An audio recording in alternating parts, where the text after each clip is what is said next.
Subscriber भी नहीं। ये हमने एक ATS बनाया है, मतलब कि ATS विद मोबाइल ना।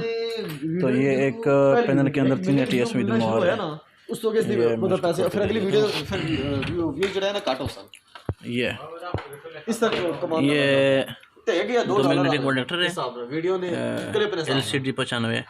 ये स्वयं की 3 टीपियाँ है, इसके हमने इंटरलॉकिंग करके दी है।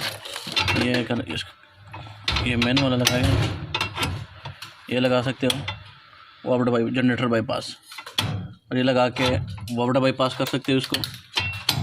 और ये बीच में से ऑटो जनरेटर में भी, और ये ऑटो करने के लिए और ऑफ करने के लिए। और इसके बाद ये वापडा के रेडियल ब्लू, जनरेटर के रेडियल ब्लू और लोड के रेडियल ब्लू, और ये फेज़ एरर लाइट है। ये इस तरह दूसरा भी है, ये दूसरा है और ये तीसरा है।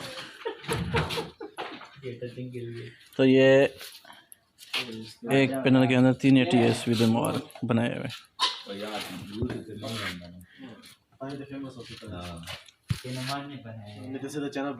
ये इसका न्यूट्रल है और ये इसका अर्थ है, और ये टर्मिनल ब्लॉक हमें दिए हुए, एक जनरेटर के लिए, एक वापडा के लिए, एक लोड के लिए। ठीक है, वो केबल इस इधर ही निकालेगा।